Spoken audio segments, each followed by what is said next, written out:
মৃত্যুর পর কবরে নামানো পর্যন্ত ফেরেশতারা লাশের সাথে কি করে তা সকল মুসলমানের জানা উচিত। আজরাইল যখন আত্মা কবজ করে নেন তখন আত্মা দেহকে বলে, হে দেহ, আল্লাহ তোমাকে সুপ্রতিদান দিক। তুমি আমার সঙ্গী হয়ে আল্লাহর আনুগত্যে অগ্রগামী ছিলে, আর আল্লাহর অবাধে ছিলে খুবই পশ্চাৎপদ। তুমি আমার পক্ষ থেকে মুবারকবাদ গ্রহণ করো, কেননা আজ তুমি নিজেও মুক্তি পেয়েছ আর আমাকেও নাজাত দিয়েছ। এইভাবে দেহ আত্মাকে মুবারকবাদ দেয়। মুমিন বান্দার মৃত্যুতে জমিনের যেই সকল অংশে সে ইবাদত করত সেগুলো কাঁদতে থাকে।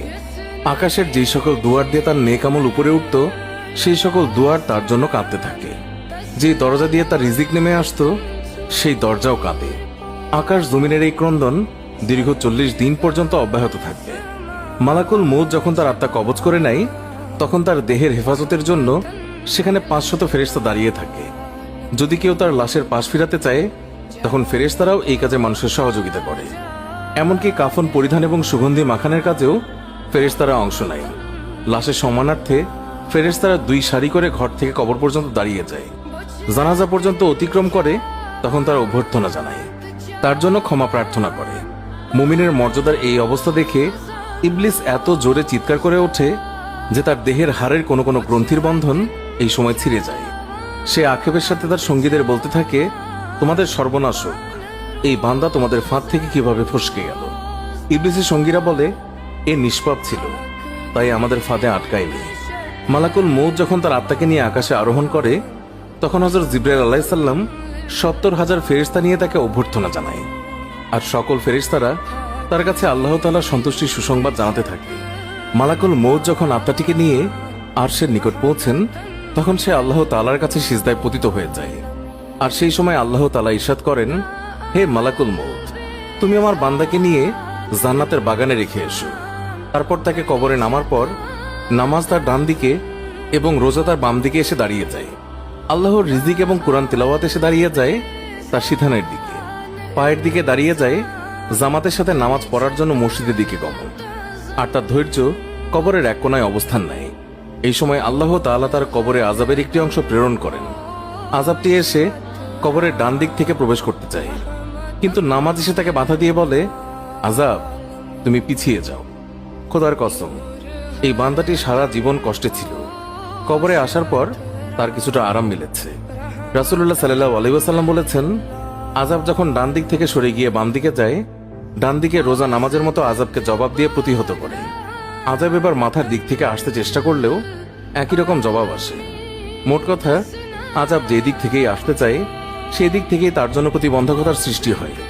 অবশেষে আযাব যখন দেখে আল্লাহ তাআলার এই নেক বান্দার আমল সব দিক থেকেই তার জন্য প্রতিবন্ধকতার দেয়াল সৃষ্টি করে রেখেছে তখন সে ফিরে যায়। আর সেই সময় সবর ওঠে নেক আমল সমূহকে বলতে থাকে, এই আযাবের প্রতিরক্ষায় আমি এই জন্য আসিনি যে মূলত তোমাদের শক্তির পরিমাণ দেখা আমার উদ্দেশ্য ছিল। আমি যদি তাকে প্রতিহত করতে ব্যর্থ হতাম তাহলে আমি অবশ্যই এসে এই বান্দাকে আযাব থেকে রক্ষা করতাম। তোমরাই যখন যথেষ্ট হয়ে দাঁড়ালে তখন আমি এই বান্দার জন্য অতিরিক্ত সঞ্চয় হয়ে রয়ে গেলাম। পুলসিরাত আর মিজানে আমি তার কাজে আসব। এরপর এই বান্দার কাছে 2জন ফেরেশতা আসে যাদের চোখ নীল বর্ণের, আওয়াজ ভয়ঙ্কর, গরুর সিংহের ন্যায় দাঁত এবং তার শ্বাসের সাথে নাসা রন্ধ্র দিয়ে অগ্নিশিখা বের হয়।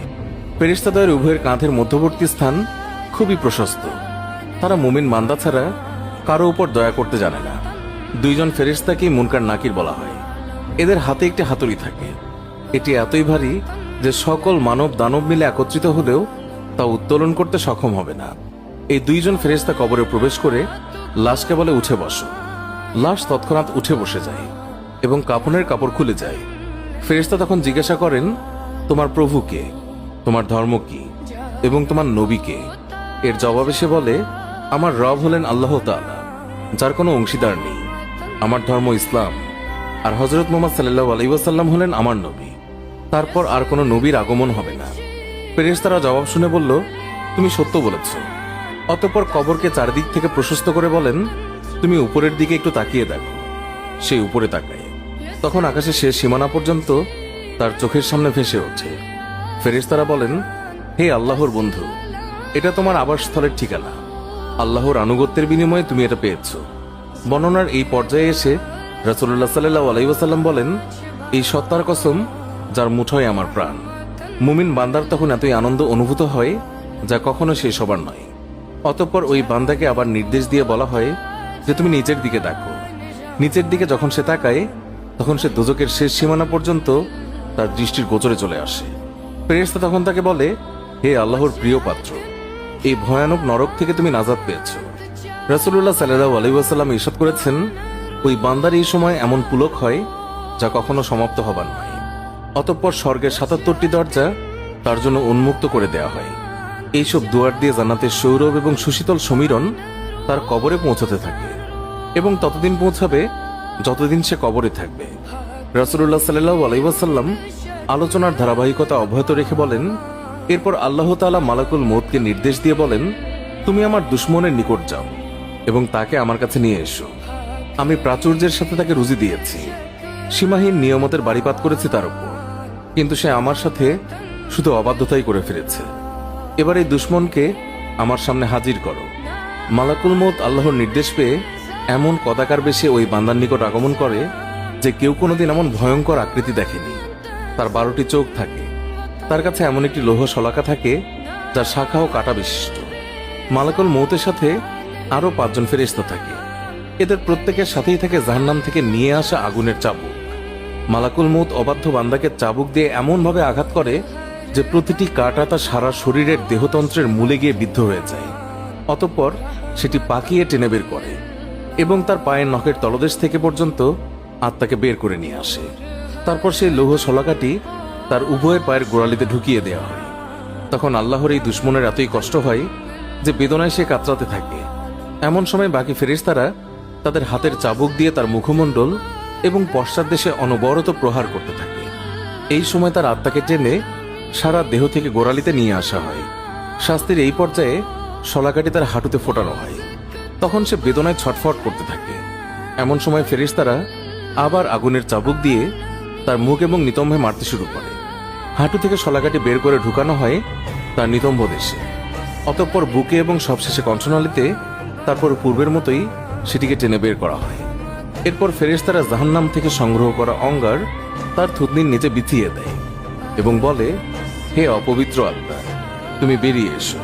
তুমি থাকবে প্রখর বাষ্পে, উত্তপ্ত পানিতে এবং ধূম্রকুঞ্জের ছায়ায়, যা শীতল নয় এবং আরামদায়কও নয়। সূরা ওয়াকিয়া আয়াত 42 থেকে 44। মুসনাদে আবি ইয়ালা।